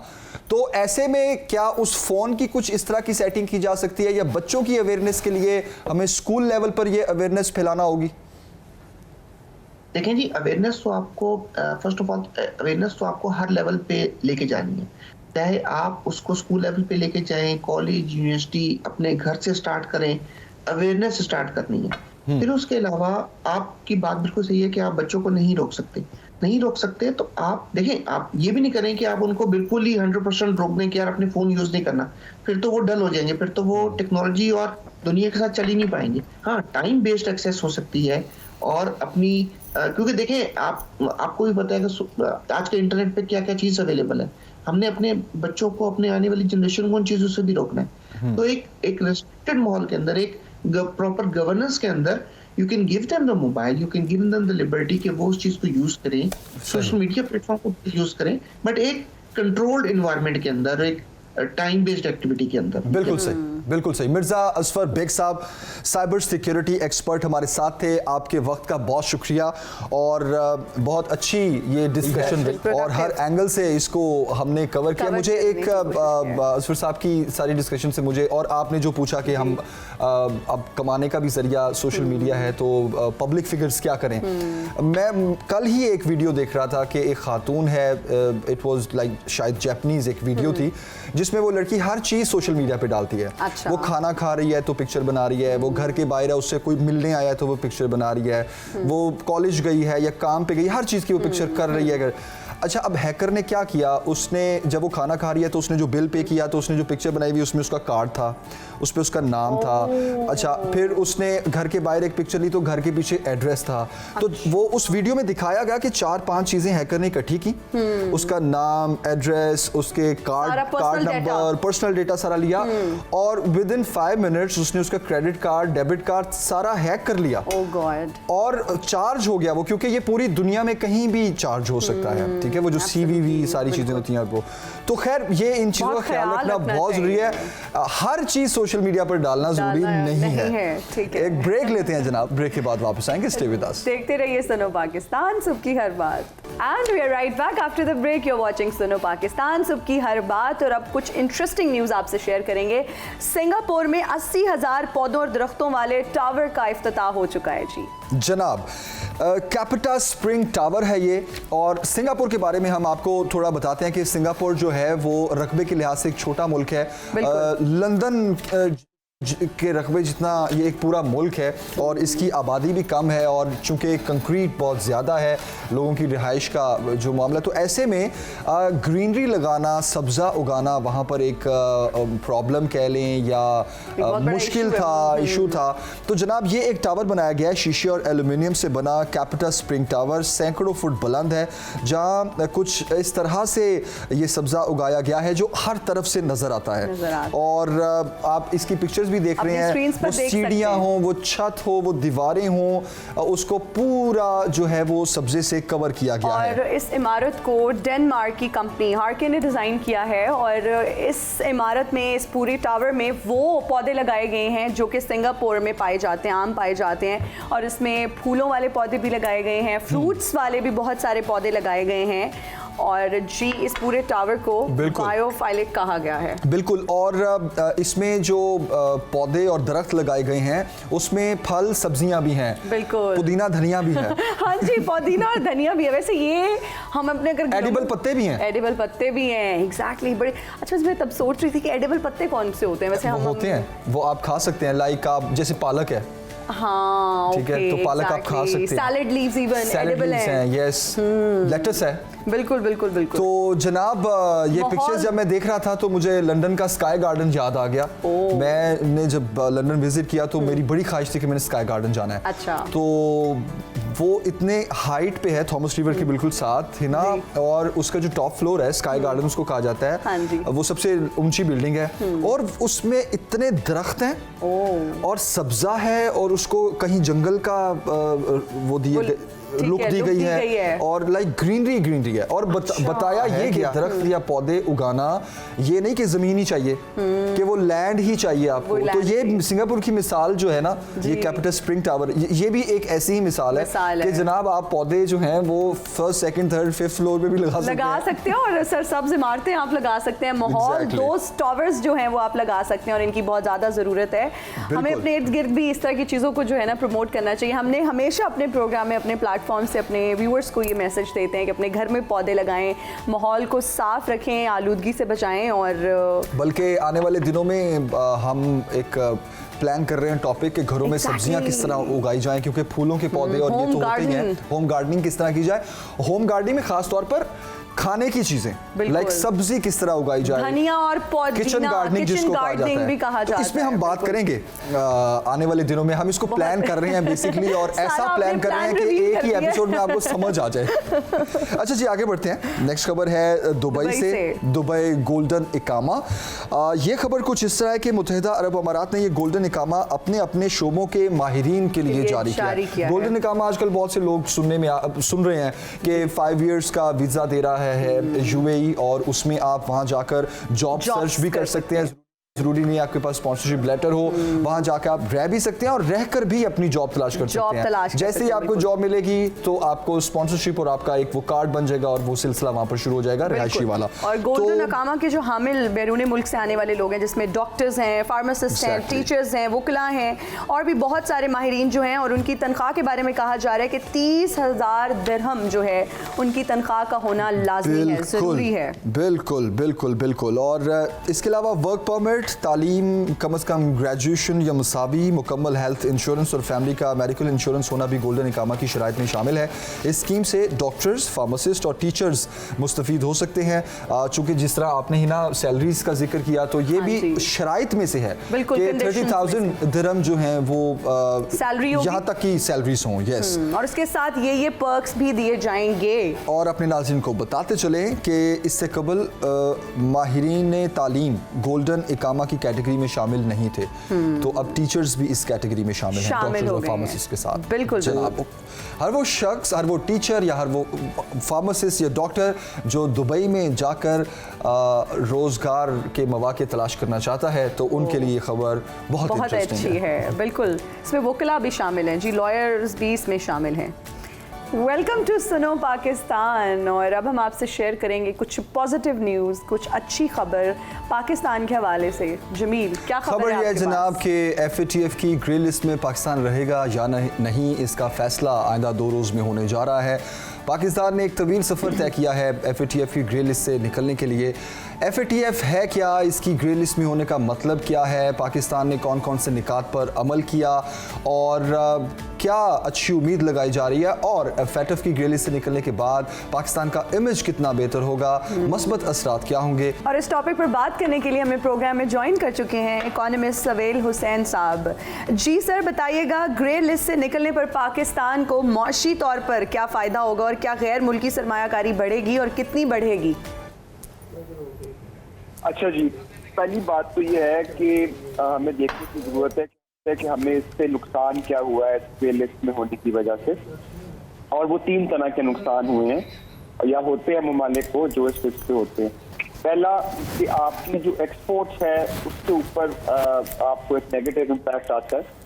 दूसरा, आपकी जो इन्वेस्टमेंट है, खासतौर पर फॉरेन इन्वेस्टमेंट, उसके ऊपर भी एक बुरा असर आता है। और तीसरा ये होता है कि आपकी जो कॉस्ट ऑफ डूइंग बिजनेस है, खास तौर पे जो आपका फाइनेंशियल सेक्टर है, जिसमें आपके बैंक हैं, इन्वेस्टमेंट कंपनीज हैं, इनकी कॉस्ट ऑफ डूइंग बिजनेस में इजाफा हो जाता है। और अभी हाल ही में एक तफसीली एक स्टडी हुई है जिसपे देखा गया है कि पाकिस्तान को कितना नुकसान हुआ है फैक्टर्स की ग्रे लिस्ट पे होने की वजह से पिछले 14 सालों में। और उसकी जो रकम बनती है वो तकरीबन जो एस्टिमेट है वो 38 अरब डॉलर है। आपको शायद ये मालूम हो कि पाकिस्तान FATF की ग्रे लिस्ट में 3 दफा रहा है जी। एक दफा 2008 में, दूसरी दफा 2015 से लेके 2012 से 15 2012 से 15 सॉरी, और इसके बाद 18 से 22 तीसरा स्टेंट है जी। 18 से 22 जी। इन 3 स्टेंट्स में टोटल जो इम्पैक्ट एस्टिमेट हुआ है रिसेंटली वो तकरीबन 38 अरब डॉलर। तो ये काफी एक सिग्निफिकेंट डेवलपमेंट होएगी पाकिस्तान की इकोनॉमी के लिए ओवर द मीडियम टर्म, अगर ये हम इस लिस्ट से जो है वाइट लिस्ट में आ जाए। बिल्कुल सही। अच्छा, अब फ्यूचर क्या देख रहे हैं आप सवेल साहब? अगर हम FATF की ग्रे लिस्ट से निकल जाते हैं, कौन कौन सी सैंक्शंस हैं जो हट जाएंगी और कहाँ कहाँ हमें फ़ायदा होगा? देखिए, ग्रे लिस्ट के ऊपर होने का मतलब ये नहीं होता कि आपके ऊपर कोई डायरेक्ट सैंक्शंस होती हैं, लेकिन जो आपके ऊपर हाइटेंड से कहते हैं ना माइक्रोस्कोप होता है, उसकी वजह से जो फॉरेन इन्वेस्टर है या आपका एक्सपोर्ट का कस्टमर है उसको आपके साथ काम करने में दिक्कत आती है। काम करने की जो कॉस्ट ऑफ बिजनेस इसको कहते हैं, कॉस्ट ऑफ डूइंग बिजनेस इसको कहते हैं, वो बढ़ जाती है। इसी तरह अगर आपके जो आपका फाइनेंशियल सेक्टर है, आपके बैंक हैं, आपकी ये इन्वेस्टमेंट कंपनीज हैं, चाहे वो लोकल हों, हाँ, उनकी भी कॉस्ट के अंदर इजाफा आता है। जिस किस्म की डॉक्यूमेंटेशन आपको करनी पड़ती है, जिस किस्म की हाइटेंड स्क्रूटनी आपको करनी पड़ती है, अगर आप फंड भेजते हैं या LC'यां खोलते हैं, उन सब चीजों में आपको ज्यादा मुश्किल आती है, ज्यादा कॉस्ट आती है। सवेल साहब, बिल्कुल सवेल साहब, GSP प्लस स्टेटस और FATF का कोई आपस में लेना देना है? नहीं, देखें, GSP प्लस जो यूरोप ने हमें दिया हुआ है वो एक अलग चीज है और FATF एक अलग चीज है। अगर हम FATF की ग्रे लिस्ट में हो लेकिन GSP प्लस स्टेटस हो तो क्या फिर भी हम ट्रेड कर सकते हैं यूरोप में? जी बिल्कुल कर सकते हैं, हम कर भी रहे हैं, लेकिन जिसका मैंने जिक्र किया कि ट्रेड करने की जो कॉस्ट होती है, खर्चा जो होता है वो बढ़ जाता है, जिसकी वजह से फिर जब हम कम्पीट कर रहे होते हैं बाकी ममालिक के साथ जो ग्रे लिस्ट में नहीं होते, तो उसमें फिर हमें जो है एक तरह का डिसएडवांटेज होता है। जी सवेल साहब, ये बताइएगा कि कौन से अवामिल की वजह से पाकिस्तान ग्रे लिस्ट में गया था? देखिए, इसमें जो ऑफिशियल रीजन जो दिया गया था वो ये था कि पाकिस्तान की जो पाकिस्तान का जो सिस्टम था इन प्लेस, खास तौर पे फाइनेंशियल सिस्टम, उसकी मॉनिटरिंग वो कमजोर थी, और इसके अंदर जो फियर था या कंसर्न था वो ये था FATF की तरफ से कि यहाँ मनी लॉन्ड्रिंग भी हो सकती है, टेरर फाइनेंसिंग भी हो सकती है, क्योंकि हमारे जो चेक्स और बैलेंसेस हैं या इंटरनल कंट्रोल्स हैं फाइनेंशियल सेक्टर के ऊपर, ट्रांजैक्शंस के ऊपर, वो कमजोर थी। लेकिन इसके अंदर एक एलिमेंट तो ये जरूर था जिसके ऊपर पाकिस्तान ने बहुत काम किया उसके बाद, लेकिन एक सियासी एलिमेंट भी इसके अंदर नजर आता है, क्योंकि बहुत से और ममालिक थे और हैं जिनके जो ये सिस्टम हैं वो इतने अब अच्छे नहीं है जितने हमारे हैं, लेकिन वो कभी ग्रे लिस्ट में नहीं गए। तो इस पर दोनों एलिमेंट्स थी। ऑफिशियल रीजन थी कि जी आपके सिस्टम्स में कमजोरियां थी, और जो सियासी रीजन थी वो ये थी कि वो एक दबाव डालने का एक तरीका था सही हमारी। सवेल हुसैन साहब, बहुत शुक्रिया आपके वक्त के लिए, और उम्मीद की जा रही है कि पाकिस्तान आइंदा 2 रोज़ में होने वाले इजलास में जो फैसला किया जाएगा उसमें पाकिस्तान FATF की ग्रे लिस्ट से निकल जाएगा, पाकिस्तान का इमेज बेहतर होगा, फॉरेन इन्वेस्टमेंट आएगी, एंड ऑफ कोर्स जब हमारी एक्सपोर्ट्स बढ़ेंगी और डॉलर मुल्क में आएगा, और जब डॉलर की कदर जो उतार चढ़ाव देखने में आ रहा है तो ये सारी चीज़ें बेहतर होंगी, खासतौर पर हमारा इमेज बेहतर होगा। तो बहुत उम्मीद की जा रही है, सिर्फ एक कदम की की दूरी पे है पाकिस्तान, क्योंकि 34 निकात थे जिन पर अमल करना था पाकिस्तान को, तो सिर्फ 1 कदम की दूरी पे है। पाकिस्तान फैटफ की ग्रे लिस्ट से निकलने के करीब है और हम उम्मीद करते हैं कि जल्द अज जल्द फैटफ की लिस्ट से, जो ग्रे लिस्ट से बाहर आ जाएगा। जी, ब्रेक पर जा रहे हैं, लेकिन ब्रेक से जब आएंगे तो हम बात करेंगे आपकी सेहत की। ये कैसे हो सकते हैं हम आपकी सेहत को भूलें। लेते हैं एक ब्रेक, हाजिर होंगे ब्रेक के बाद। देखते रहिए Suno Pakistan and we are right back after the break. You are watching Suno Pakistan और अब हम बात करेंगे डेंगू फीवर की। मुल्क भर में डेंगू के केसेस जो हैं वो दिन ब दिन बढ़ते जा रहे हैं और तमाम मौसमी बीमारियों में अगर डेंगू की बात की जाए तो सबसे ख़तरनाक बीमारी है और ये एक मच्छर की किस्म से ही फैलता है। एक ऐसा मच्छर होता है जो दिन के टाइम काटता है, खून चूसता है और इसकी मुमासलत जो है वो बाकी बीमारियों से है, बाकी बीमारियों जैसी है। मतलब अगर आपके जो सिम्टम्स हैं इनिशियली, आजकल तो ये डिटेक्ट करना बहुत मुश्किल हो गया है कि एक पेशेंट को डेंगू है भी या नहीं, क्योंकि इसमें बुखार होता है, इन्फ्लुएंजा जैसा बुखार होता है, सर दर्द होता है, मतली आती है और तबीयत बहुत ख़राब होती है, जिस्म दर्द करता है, वीकनेस होती है, जिसकी वजह से बहुत सारे डॉक्टर्स जो हैं या जो घर पे लोग मौजूद हैं उसको इनिशियली आइडेंटिफाई नहीं कर सकते और इसी वजह से अनफॉर्चुनेटली बहुत सारे लोग जो हैं वो मौत के मुंह में चले जाते हैं। और अगर हम बात करें 24 घंटों में सिर्फ पंजाब में केसेस 373 केसेस जो हैं वो सामने आए हैं डेंगू के और सबसे ज़्यादा जो है ये फैल रहा है लाहौर में, रावलपिंडी में, इस्लामाबाद में और गुजरांवाला में। बिल्कुल। फोकल पर्सन जिन्ना हॉस्पिटल डॉक्टर काशिफ साहब हमें ज्वाइन कर चुके हैं, उनसे बात करते हैं। डॉक्टर काशिफ साहब गुड मॉर्निंग, आप खैरियत से हैं? अल्हम्दुलिल्लाह। अच्छा डॉक्टर साहब क्या सूरत हाल है हॉस्पिटल की? आप जिन्ना हॉस्पिटल में भी ऑफ कोर्स डेंगू वार्ड्स बना दिए गए हैं और ये एक अच्छा इकदाम है कि डेंगू का टेस्ट बहुत सस्ता है गवर्नमेंट की जानिब से, जो एक इसको रेगुलेट किया गया है। लेकिन आजकल जो डेंगू लोगों को हो रहा है वो तो डिटेक्ट करना भी बहुत मुश्किल हुआ है, तो कैसी सूरत हाल फेस करनी पड़ रही है हॉस्पिटल को? इसमें सूरत हॉस्पिटल को फेस करनी इसलिए पड़ रही है, ज़्यादा थोड़ी सी डिफ़िकल्टी हो रही है पेशेंट को मैनेज करने में कि पेशेंट फीवर को बहुत लाइट ले रहे हैं, उसको मौसमी बुखार समझते हैं कि जैसे नज़ला ज़ुकाम हो गया और ये चीज़ें हो गई हैं, हेडेक हो गया कि 2 दिन में खुद ही ठीक हो जाएगा। और जैसे हमारी ट्रेंड है कि मेडिकल स्टोर से जाके जी 2 गोली पैनाडोल दे दें, 2 गोली बुखार की दे दें, वो साथ एक आधी एंटीबायोटिक दे देता है। तो डेंगू में एंटीबायोटिक कॉन्ट्राइंडिकेटेड है, नहीं आप खा सकते। तो मैं तो यही रिक्वेस्ट करूंगा कि आजकल फीवर को लाइट डाउन लिया जाए। हॉस्पिटल जितने भी गवर्नमेंट हॉस्पिटल टोटली फ्री हैं, आप हॉस्पिटल विजिट करें, अपना CBC टेस्ट कराएं और उसके ऊपर फौरी तौर पे पता चल जाता है, आपको आइडिया हो जाता है कि पेशेंट को डेंगू है कि डेंगू नहीं है, नॉन डेंगू है पेशेंट। सही। और इस बीमारी की उम्र ज्यादा नहीं है, 2 से 10 दिन का बुखार होता है। अगर 11 दिन का बुखार है तो वो डेंगू फीवर नहीं है। ठीक है। तो जी। अच्छा डॉक्टर साहब, ये जो डेंगू बुखार है इसकी कोई ऐसी सिम्टम जो बाकी बुखारों से डिफरेंट हो, किस तरह से पता चलता है, तस्दीक किस तरह से की जा सकती है? एक तो CPC टेस्ट की आपने बात की, इसके अलावा अगर हमें इनिशियल सिम्टम्स फील हो तो किस तरह से पता चल सकता है कि हमें डेंगू है? इसमें इस तरह से कि एक बंदा रात को आराम से सोया ना, जब सुबह उठेगा ना तो हाई ग्रेड फीवर होगा और सीवियर बॉडी एक्स होंगी। ओके, ठीक है। सडन ऑनसेट होता है इसका, ये नहीं कि स्लोली ये ऑनसेट करेगा, सडनली ये ऑनसेट होगा इसका, फौरी तौर पर बुखार और बॉडी एक्स। जैसे अगर एसेंशियल क्राइटेरिया है इसका फीवर एंड बॉडी एक्स। अगर किसी भी बंदे को fever onset, acute onset fever का है अलॉन्ग विद बॉडी एक्स, तो उसको फौरी तौर पर हॉस्पिटल में आना चाहिए। और हॉस्पिटल में CBC काउंटर्स बने हुए हैं जहाँ 24/7 CBC बिल्कुल फ्री हो रहा है आउट ऑफ नो कॉस्ट, और डेंगू के तमाम टेस्ट फ्री हैं।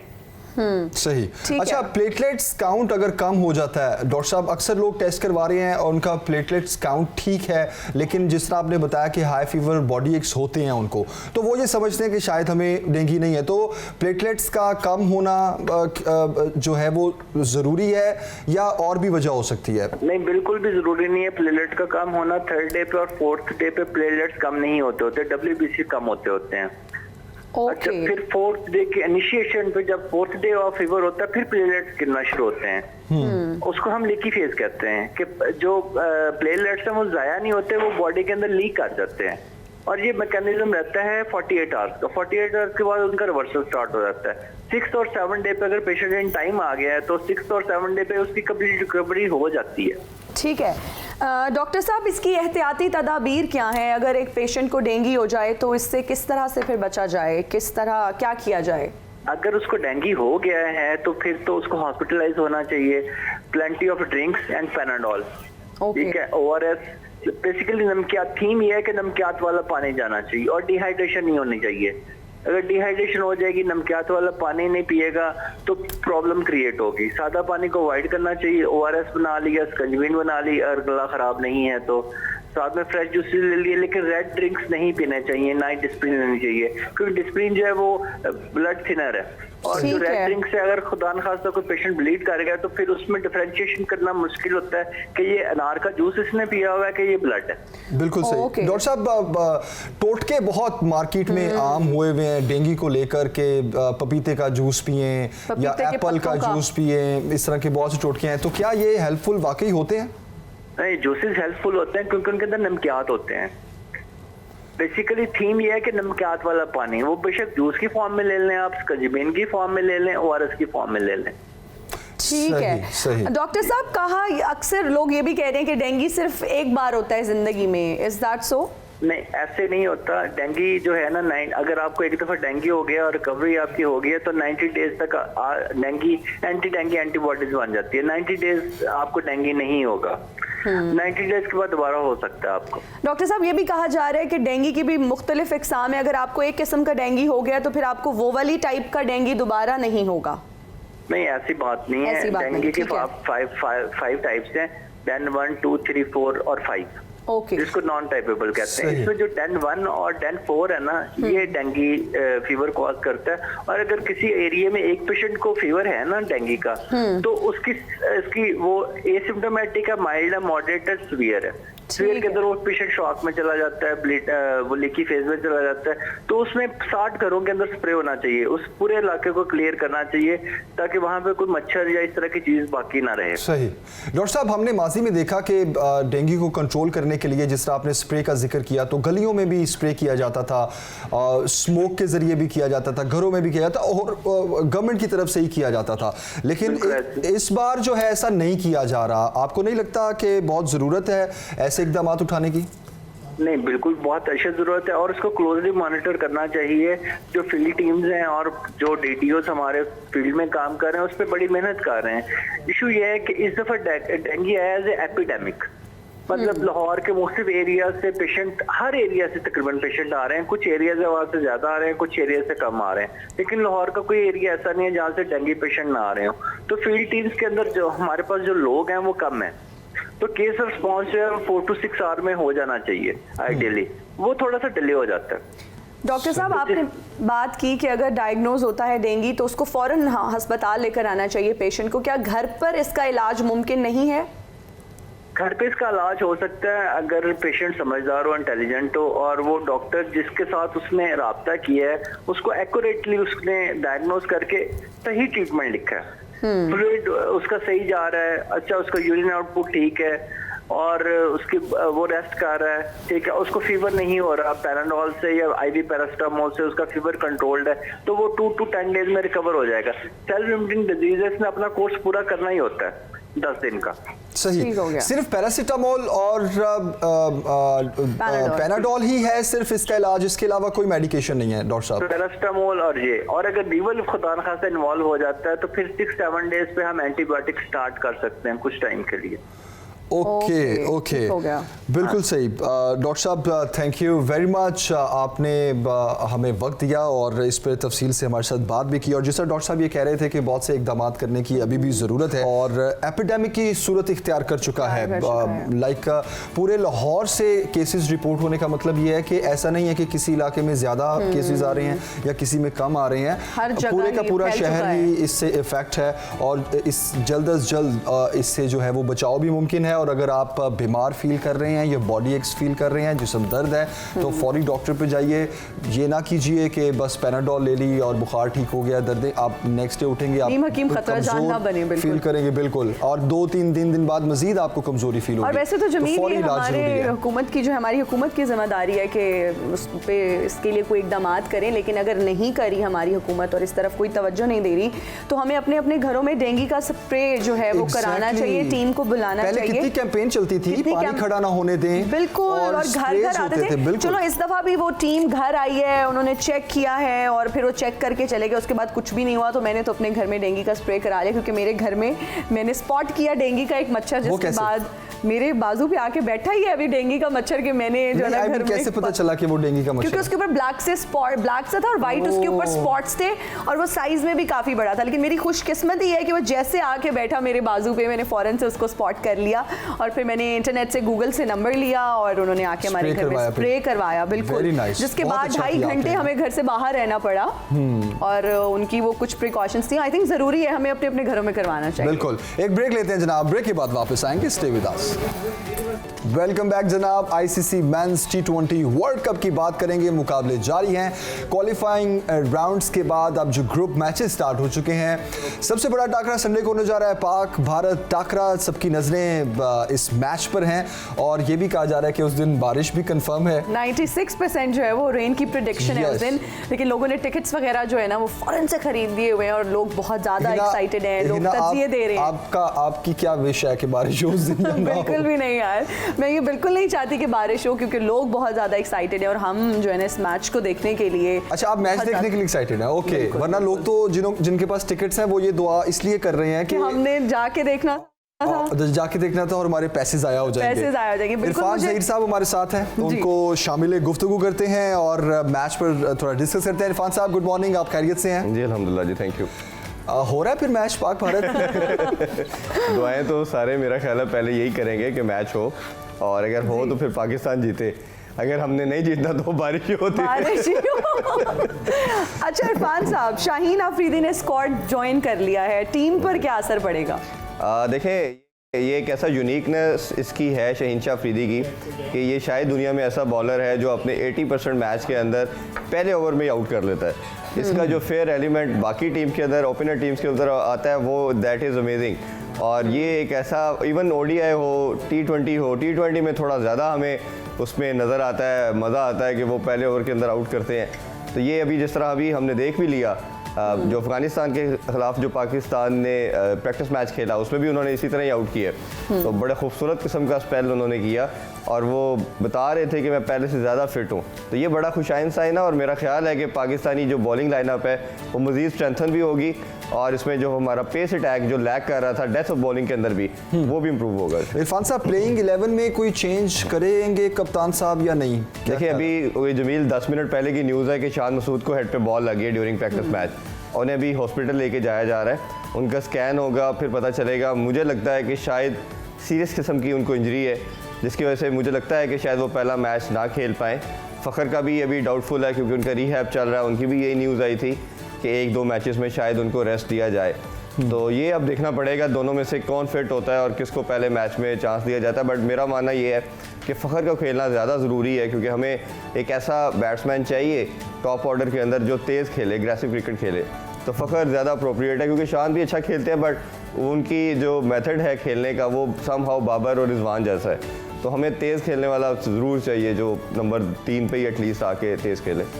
इंडियन टीम को किस तरह देख रहे हैं आप? उनका प्लेइंग 11 मुझे तो ज़्यादा स्ट्रॉन्ग लग रहा है। हाँ, उनकी टीम बड़ी बैलेंस नज़र आ रही है, लेकिन उनको बुमराह का बहुत बड़ा इम्पैक्ट आएगा। उनकी बॉलिंग लाइनअप मुझे वीक नज़र आ रही है, क्योंकि बुमराह भी नहीं है, जडेजा भी नहीं है। और भारत कोशिश करेगा, मुझे लगता है कि हर मैच के अंदर कि टॉस जीत कर वो चेस की तरफ जाएंगे, क्योंकि उनका वीकर लिंक जो है उनकी बॉलिंग है।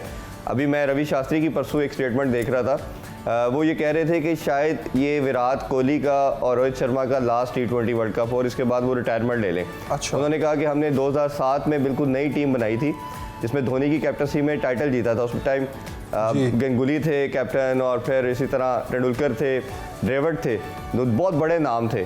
बट हमने इसको देखा, इंडियन बोर्ड ने समझा कि यंगस्टर की गेम है, तो यंगस्टर इंडक्ट किए। तो ये सीनियर को हम एक लास्ट चांस या लास्ट गो दे रहे हैं, और मेरा ख्याल है कि ये उनका ठीक डिसीजन होगा उनके बोर्ड का भी। और मेरा मानना ये है कि बाबर जैसे हमारे पास नंबर 1 है, स्ट्राइक रेट पे बात होती है, ये यंगस्टर की गेम है। इधर यंगस्टर को आना पड़ेगा, स्टेप अप करना पड़ेगा, और वो मेरा ख्याल है कि ये अभी एक उसकी प्राइम एग्जांपल देखें हम इंग्लैंड के अंदर जोए रूट भी नहीं है उनके साथ, और अभी हम देख रहे हैं कि सबसे बेस्ट बैट्समैन स्मिथ है। स्मिथ को भी ऑस्ट्रेलिया नहीं खिला रहा, वो डगआउट में बैठे हुए हैं मैचेस के अंदर, मोस्टली मैचेस में आप देख लें। तो ये अब जो गेम नज़र आ रही है T20 जिस तरह की एक फास्ट मोड पे जा रही है, तमाम टीम यंगस्टर को ज़्यादा बैंक करेंगी, उन्हीं पर लड़ाई करेंगी वो।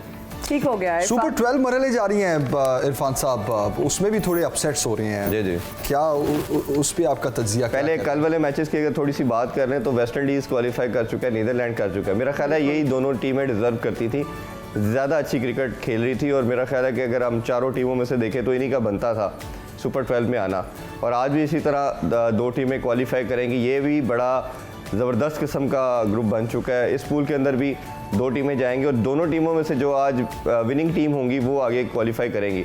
और आज हमें पता चल जाएगा कि कल से जो सुपर 12 के मैचेस होने जा रही हैं, कौन सी 4 टीमें होंगी। 2 तो हमें कल पता चल चुकी हैं, और आज भी रिमेनिंग 2 टीम्स का पता चल जाएगा। तो मेरा ख्याल है कि कल से एक बड़ा ज़बरदस्त किस्म का प्रॉपर, जिसे कहना चाहिए, वर्ल्ड कप का आगाज़ हो जाएगा। ठीक हो गया। इरफान साहब, मारूफ भारतीय क्रिकेटर सचिन तेंदुलकर ने पाकिस्तान को सेमीफाइनलिस्ट टीम्स में शामिल किया है। किस तरह से देखते हैं आप? क्या समझते हैं कि कौमी स्क्वाड जो है हमारा कितना बैलेंस्ड है? देखें, वसीम अकरम ने भी यही कहा, सचिन तेंदुलकर ने भी यही कहा। देखें, ऑन द गिवन डे जो अच्छा परफॉर्म करता है वही जीता, और T20 तो बहुत एक किस्म, आप समझ लें कि बहुत अनप्रडिक्टेबल किस्म की गेम है। एक आधा स्पेल किसी का आउटस्टैंडिंग हो जाए, किसी की बैटिंग के अंदर कोई 2-4 ओवर अच्छी हिटिंग हो जाए तो गेम दूसरी टीम से, ओपोनेंट से अवे हो जाती है। बिल्कुल उन्होंने ठीक कहा। अगर आप स्टैट्स की बेस के ऊपर बात करें तो मुझे भी लगता है कि पाकिस्तान, इंग्लैंड, ऑस्ट्रेलिया और या इंडिया या साउथ अफ्रीका, इन दोनों में से कोई एक, ये 5 टीमों में से 4 तो मुझे नज़र आ रही हैं कि 4 कंफर्म जो आएंगी सुपर सेमीफाइनल के लिए ज़रूर क्वालिफाई करेंगे। बट अगेन ये कंडीशन ज़रा डिफरेंट हैं, थोड़ा सा इसमें हर दिन आपको डिफरेंट तरह की एनवायरनमेंट मिलेगा। बारिशों का भी सीज़न चल रहा है उधर का, और ये भी एडजस्ट होना ज़रूरी होगा। और हर टीम के माइंड में ये ज़रूर एक चीज़ होगी कि आपके ओवर जो हैं वो कर्टेल कर दिए जाएंगे। हो सकता है कोई मैच 10 ओवर का हो, कोई 8 का हो, कोई 12 का हो, तो ये चीज़ रख के आपको अपनी गेम प्लानिंग करनी पड़ेगी। और इसमें मेरा ख्याल है कि आपकी जो थिंक टैंक है उसको सोचना पड़ेगा कि हर टीम इस पर ये ज़रूर वर्कआउट करेगी कि प्लान ए, प्लान बी क्या है आपके पास, या इवन प्लान सी क्या है। अगर आप वो 20 ओवर की कैलकुलेशन के साथ चलेंगे और समहाउ आपको 20 ओवर नहीं मिलते तो फिर आपके लिए प्रॉब्लम भी हो सकती है। और कंडीशन के हिसाब से अपने बॉलिंग लाइनअप को भी चेंज करना, और मेरा मानना ये है कि इधर फील्ड प्लेसिंग बहुत इंपॉर्टेंस रखती है। हम हमेशा बात करते हैं बैटिंग और बॉलिंग के अंदर, फील्डिंग भी इतना ही इक्वल पार्ट है। और इन कंडीशंस के ऊपर जहाँ पे ग्राउंड्स हम देख रहे हैं काफ़ी बड़ी हैं, बाउंड्रीज़ का जो डायमेंशन है वो लंबी है, तो उसमें फिर आपका जो डे नाइट मैचेस हैं उसके अंदर आपको कैचिंग थोड़ी मुश्किल होती है ऑस्ट्रेलिया के अंदर। तो फिर उसमें ये है कि आपका ऐसे फील्डर जो बाउंड्री के अंदर अच्छे फील्डिंग करते हैं उनकी प्लेसमेंट बड़ी इंपॉर्टेंस रखती है। फिर आपके जो सर्कल के फील्डर्स हैं वो भी आपको बड़े अप्रोप्रिएट पिक एंड चूज़ वाला सिलसिलाकार करना पड़ेगा। तो ये ओवरऑल एक पूरा कम्बिनेशन डेवलप करना पड़ेगा। हमने अपनी 2 सीरीज़ जो लास्ट आ रही है, एशिया कप का फाइनल की बात करें, इंग्लैंड के खिलाफ बात करें, तो मुझे लगता है कि प्योरली हम अपनी फील्डिंग की वजह से हारे हैं। अगर हमारी फील्डिंग थोड़ी सी इंप्रूव्ड होती तो शायद रिजल्ट थोड़े डिफरेंट होते। तो ये मेरा ख्याल एक ऐसा एरिया है, और इसमें कहा जाता है कि फील्डिंग एक ऐसी चीज़ है, बैटिंग और बॉलिंग तो चलें एक टैलेंट के बेस पे होती है, फील्डिंग एक ऐसी चीज़ है जो पैशन के साथ होती है, और जिसका जितना ज़्यादा आप करते चले जाओगे उतना ज़्यादा ये इम्प्रूव होती जाएगी। तो ये हमारी एक टेंडेंसी अनफॉर्चुनेटली हमारे कल्चर में डाइव करना, फील्डिंग करना ऐसा होती नहीं है। बच्चा क्रिकेट स्टार्ट करता है बैटिंग और बॉलिंग पे तो ज़रा करता है वो एम्फसाइज, बट फील्डिंग को सबसे लीस्ट वो बॉदर करता है इसको करने के लिहाज से। तो ये अब मेरा ख्याल है कि टाइम है कि हमें भी इंटरनेशनल सर्किट के अंदर जो बड़ी टीमें हैं जिस तरह वो इसको इंपॉर्टेंस देती हैं, हमें भी देनी पड़ेगी। बिल्कुल सही। नेक्स्ट होने वाले मुकाबले की भी थोड़ी बात करते हैं। भारतीय टीम पाकिस्तान नहीं आना चाह रही और कह रही है कि न्यूट्रल वेन्यू पर ये मैचेस हों। कल भी उनके जो चेयरमैन हैं, चेयरपर्सन हैं, उनका ये कहना है कि ये फैसला वज़ीर दाखिला करेंगे कि भारतीय टीम जाएगी खेलने या नहीं। आपको क्या लग रहा है, आएगी भारतीय टीम खेलने? देखें, BCCI बहुत ज़्यादा ICC पे इन्फ्लुएंस भी रखती है अब, और इसी तरह हमने देखा कि ACCA का भी इसी तरह का रिस्पांस था। उन्होंने भी कहा कि अगर भारत नहीं जाना चाहती तो हम न्यूट्रल वेन्यूज़ पे बात करेंगे। तो ये बड़ी एक अनफॉर्चुनेट किस्म की स्टेटमेंट थी उनकी तरफ से कि वो उनको न्यूट्रल वेन्यू की बात करनी नहीं चाहिए थी और इस मसले में भी न्यूट्रल रहना चाहिए था। बट वो बड़ा एक वेird किस्म की स्टेटमेंट आई। हमारे PCB चेयरमैन नवीज़ राजा की तरफ से अच्छी स्टेटमेंट आई, अगर आप नहीं आएंगे तो हम भी फिर सोचेंगे कि हम भी पार्टिसिपेशन की तरफ रुकेंगे, फिर हम भी नहीं जाएंगे। तो मेरा ख्याल है इस तरह का दिस टाइम कि हर जगह पे भारत हमें डेंट करता चला जा रहा है, चाहे कोई इवेंट हो, कोई और मैटर हो, हर जगह पे डेंट कर रहा है। तो हमें भी इस पे अब बड़ा पक्का स्टांस लेना पड़ेगा। देखें ना, जब ऑस्ट्रेलिया आ सकती है, इंग्लैंड आ सकती है, न्यूजीलैंड आ रही है, दुनिया की तमाम टीम्स आ रही है, तो भारत को क्या मसला है? और हम एक बिल्कुल सेफ और बिल्कुल सिक्योर कंट्री है और हम आपको हॉस्पिटैलिटी उसी तरह देंगे जिस तरह इनको दी। और मेरा ख्याल है कि हमारी जो पाकिस्तानी नेशन है वो किसी भी रिगार्डलेस कंट्री हो और उसको कभी भी नहीं चाहेगी वेलकम ना करे। और जब भी भारत वाले जो एक्स क्रिकेटर्स हैं, जब 2006 में लास्ट टाइम आए थे, वो अभी भी बात करते हैं कि हमें जो हॉस्पिटैलिटी पाकिस्तान में मिली, जो वेलकम हमें इधर मिला, वो हमें दुनिया के किसी कंट्री में नहीं मिला। मुझे खुद याद है कि मैच देखने गए थे तो जब इनकी टीम ग्राउंड की तरफ आती थी, दुनिया सारे रास्ते में खड़े होकर इनके लिए क्लैप करती थी। बिल्कुल ऐसे ही इरफान साहब, बिल्कुल। Thank you very much Irfan साहब। वक्त खत्म हो गया और वरना और पाक भारत टाकरे में बात करते, क्योंकि ये तो एक ऐसा जिस पर दिल करता है कि हम बात करते रहें। थोड़ा भारत को जो है वो हम जगाते भी रहें कि ये जो सरहदों की हमारी डिविजनिंग है उसको स्पोर्ट्स में ना लाया करें, कम से कम स्पोर्ट्समैन स्पिरिट दिखाना चाहिए। जनाब, आपसे इंशाल्लाह मुलाकात होगी मंडे को। अपना बहुत ज़्यादा ख्याल रखिए, फीडबैक ज़रूर दीजिएगा। मुझे और जमील सुखेरा को दीजिए इजाज़त। अल्लाह हाफ़िज़। Bye bye.